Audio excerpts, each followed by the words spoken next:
My name is Winston. I am with Due-All Air Conditioning. I am the owner of Due-All Air Conditioning. We're here on a mini split installation, that job that we've been working on.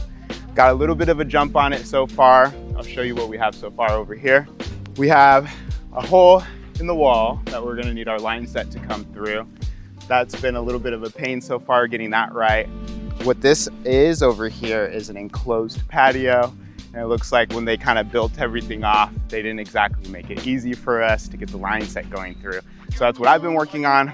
But some of the next steps over here is gonna be getting this Mitsubishi 2-ton heat pump here on this pad. We're gonna run the line set up kind of close to this corner. Gonna get it to come up over to our penetration. And then from there, we're gonna be able to run the line set, run the communication cable, run the drain line through. And this is actually a perfect spot for our drain line to come through, because if we drain it to here, they're gonna have some rocks, they're gonna have some succulent plants, and they also already have a drain that comes through here and just drains over to the grass on the other side. So at least something's working in my favor. I'm not gonna have to run the drain line very far, and I'm happy about that. But I'll show you what we have inside, which isn't much so far. But this is the enclosed patio that they're trying to get cooling on. We have our bracket on the wall already, and we're just about done getting our penetration ready. So over here is the head. This is called a wall mount style, as opposed to something that goes in the ceiling or in the attic. These are pretty sweet. These are ductless units, so it can mount on the wall, and I'm gonna have it blowing air down this corridor here. This is a pretty big area that we're gonna be cooling, and we're in Arizona. We have a lot of heat to work against. This is gonna be like a pool room, family gathering area. They just had this awesome pool installed, and so it's gonna be interesting to see how this performs in this hot environment of Arizona, in this hot room with lots of windows. But we're gonna get the process going, work on some of the other steps, and we'll show you as we go.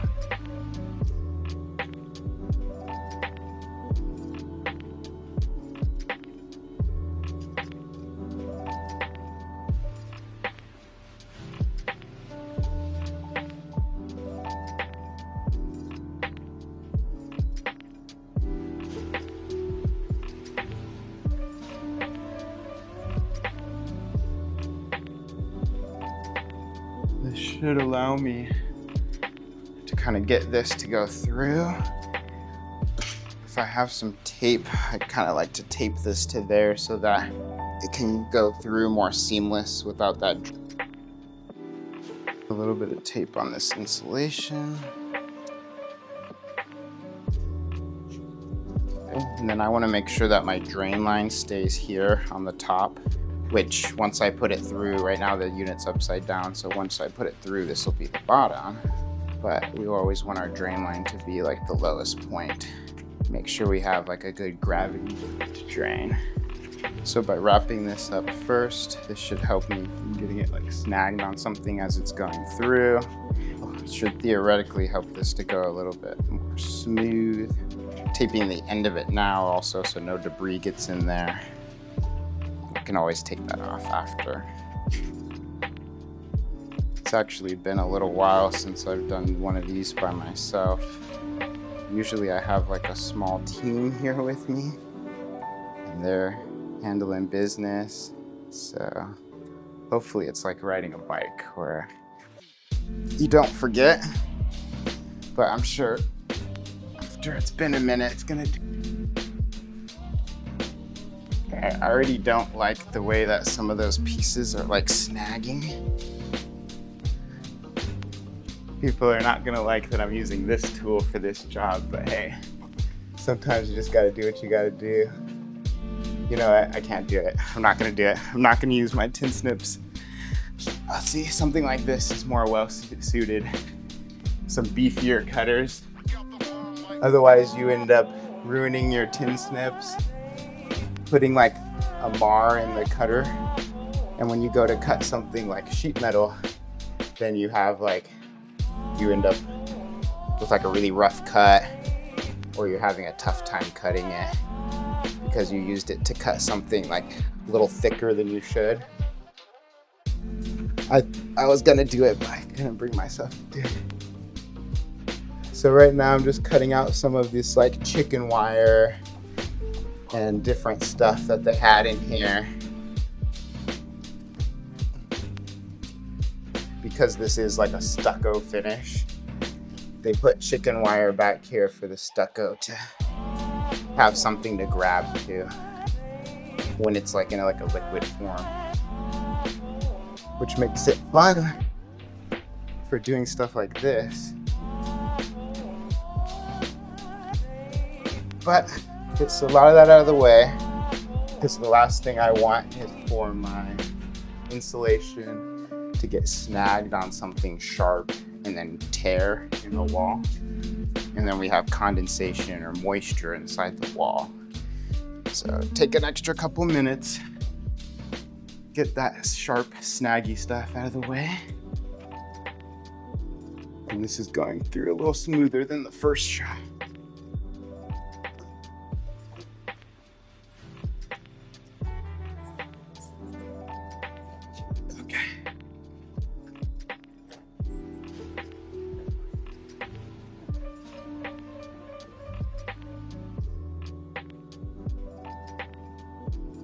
There's like this weird idea that mini splits are so easy to install. And maybe that's the case for some people, but for me, it seems like there's always something that makes it take a little longer. It might just be that I'm really particular about my installs.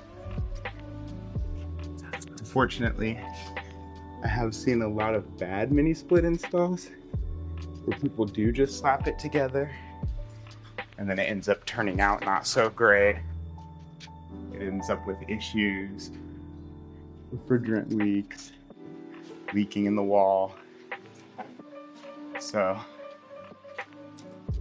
mine just might give me a little bit of a harder time because I overthink things. I try to think of what could possibly go wrong later, and it ends up taking me a lot longer, I would say, than the average person to put one in because I'm trying to think multiple steps ahead.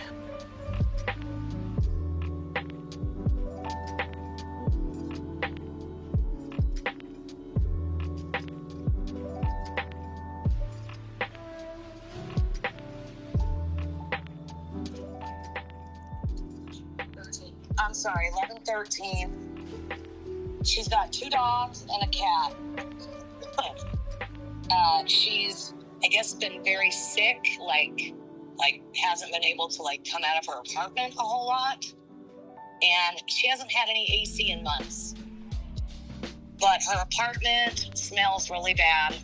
You can get around. It's not like there's a bunch of, it's not like the last one, but it does smell in there like dog pee.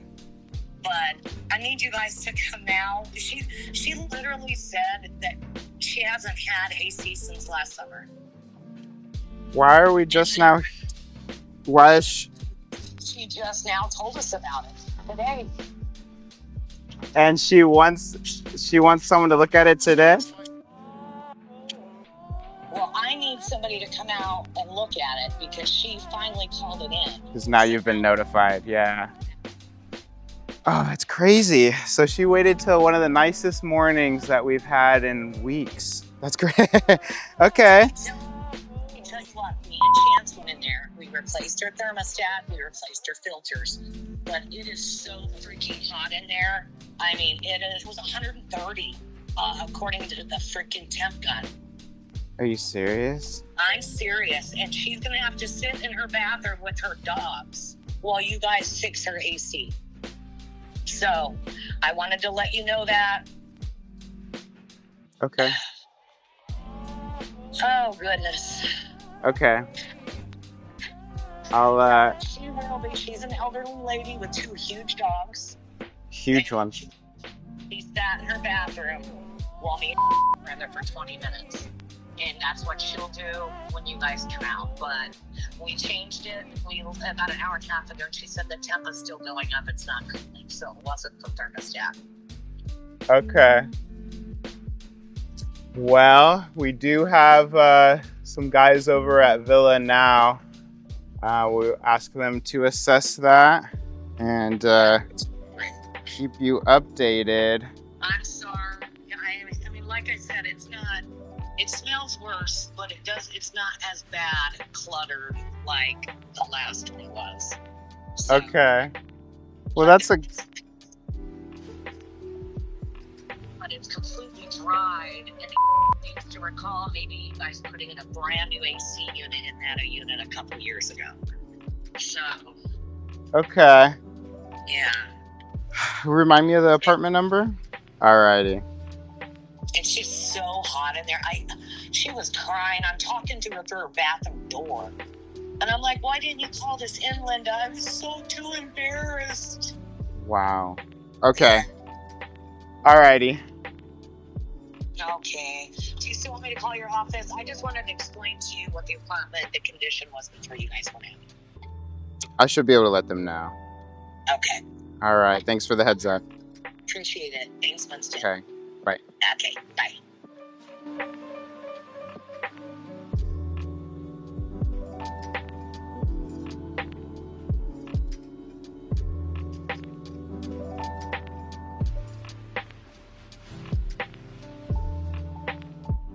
Line set coming up.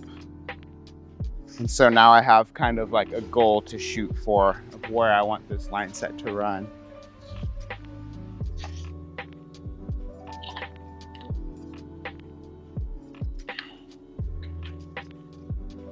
Definitely gonna have to trim that up. And then we have some long radius elbows to install, which will have to account for that as well. So I can use my long radius elbow to kind of mock up where I want that. And I can see that I'm gonna have it probably somewhere like right here. So what I'm gonna do is go ahead and mount my long radius elbow. So then I know exactly what to trim that piece right here to sit in between the two. And if I do it right, then it should already be level by the time I sit it in there as well. Let's give that a shot.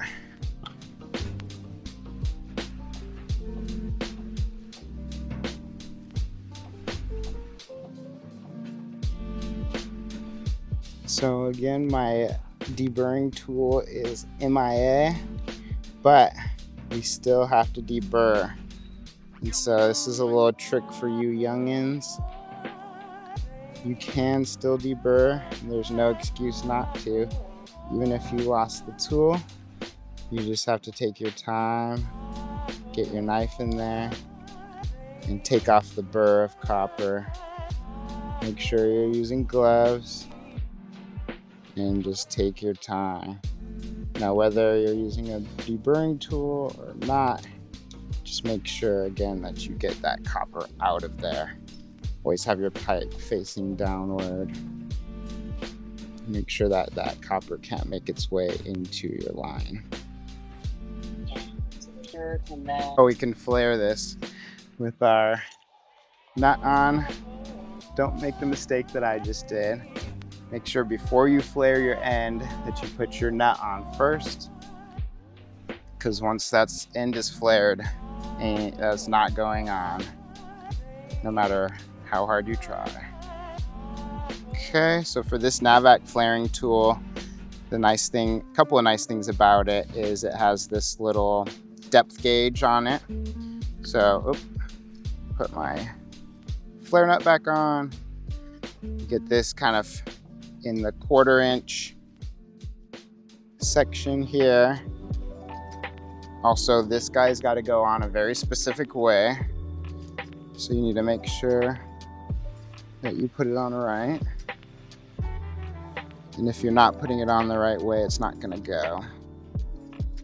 So like for example, it's not going through. Oh, it did go through. Oh, cool. I must have had it the right way. But if you're trying to put it on backwards, it's not gonna go on. So it's just a way of making sure that you're doing it right.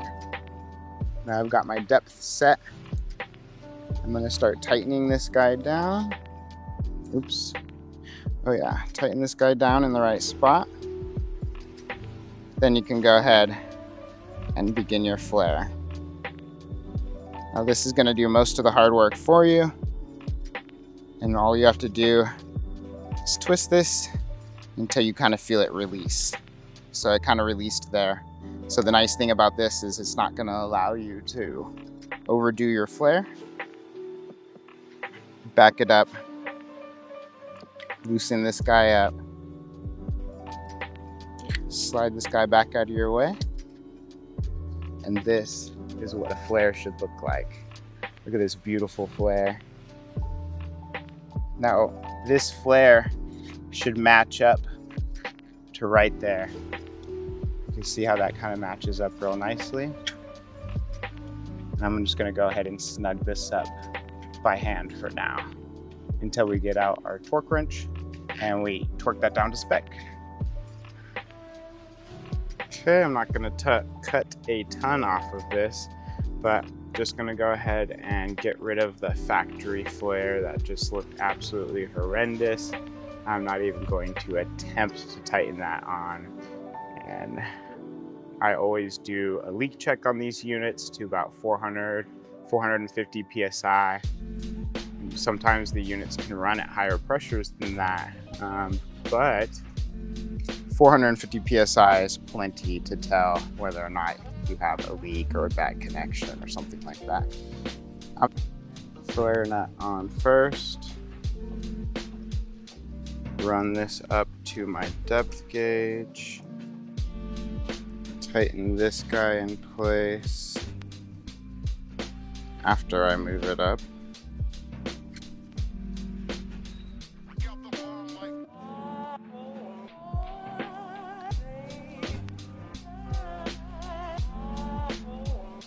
Solid. Hold that up on the other end and let's just see what that looked like if we try to make this work. Up against the building. Now let it go down. Put some C-clamps on it. What are you thinking? Pull it back your way just a little bit. What do you, let it drop down just a little. What do you think? It'd be kind of hard to get it to look good. Got that side. Okay, let it go like straight down and then all the way to the floor here. Push it into the corner a little bit more. There you go. Yeah, that's what I was going for. Okay, push your side in all the way underneath. Push it in more down, yep. Straighten it out. What do you think about that? Yeah. Better? It stays in there? Yeah. I like that. That is so much cleaner. Okay.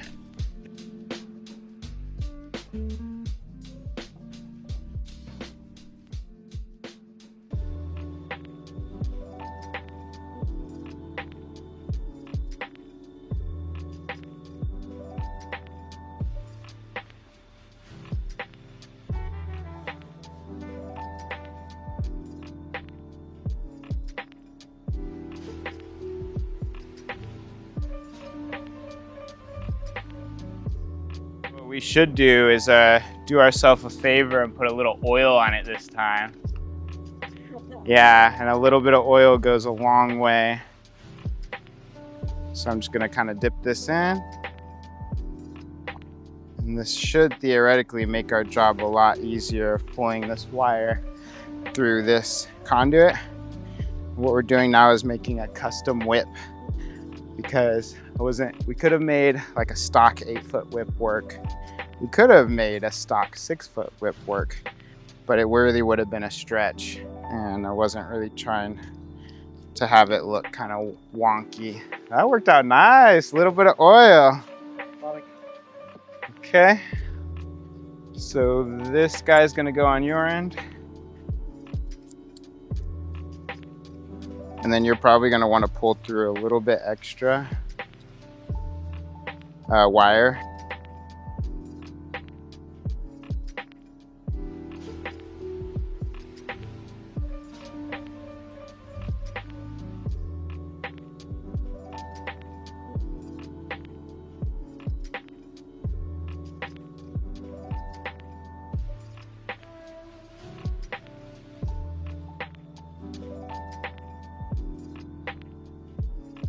This guy right here is gonna come in clutch.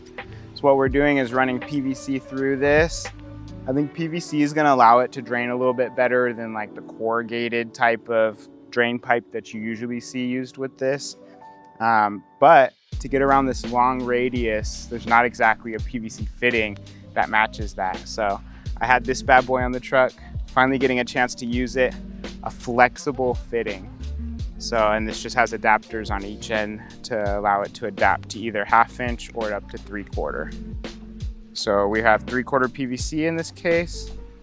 I'm gonna glue this on.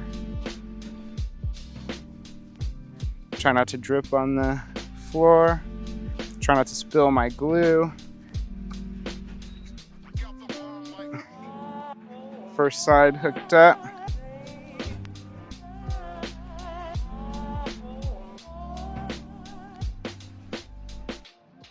Toss this to Evan so I don't spill it.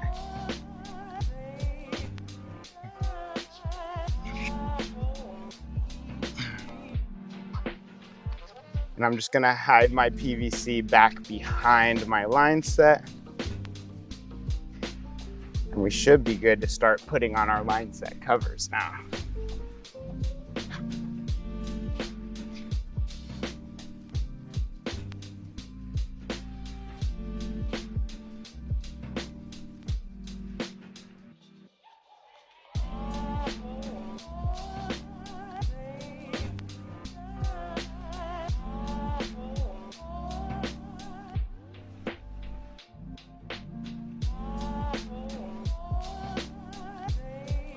Do you tighten all these down to spec?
Guy to level out a little bit.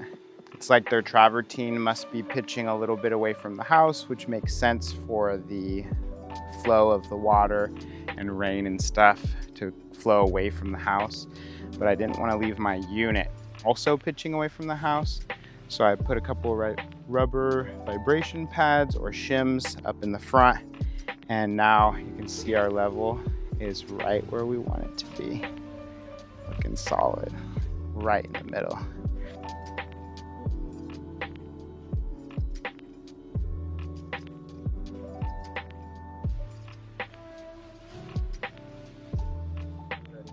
All right, we did it. We've completed the install of the Mitsubishi 2-ton heat pump 20-seer mini split. Let me show you what we got over here. So we ran the line set here, straight over, just kept it clean and simple. We brought it over here. We have your high side, low side coming into the unit. We brought your drain line through, PVC. It drains right here to where it has like a chase. It has a drain underneath this travertine to go straight to the grass.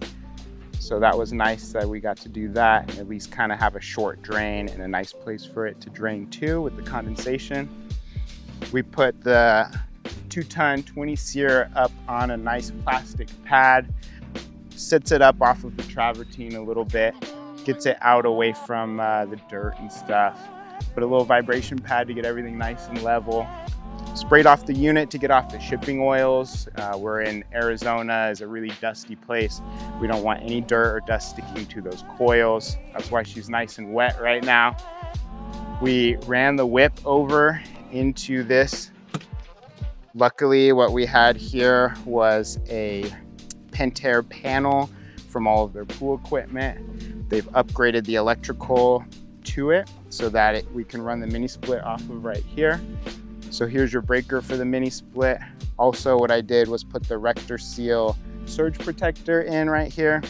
Make sure we're protecting this guy and all the electrical components. That's pretty much what we got out here. Clean, simple. Doesn't look like it takes much, but it takes time to try to get it done right, to try to keep everything nice and straight, and to really have it the way that we like it. Starting to cool off in here really nicely. Hung this guy on the wall. Pretty simple on this side. The main thing was getting through the stucco. That was a fun job, but we got through.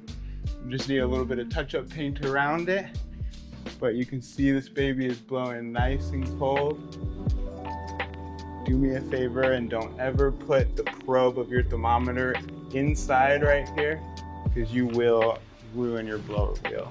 But I'm just holding it right on the outside to show you this guy blowing out in the low 60s already. It's doing good. It's doing really good.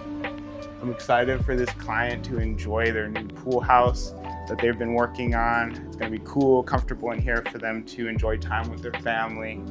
And I think that this job turned out really good. I'm really liking these Mitsubishi mini split heat pump units. They've been solid, really, really solid. I think that pretty much wraps it up.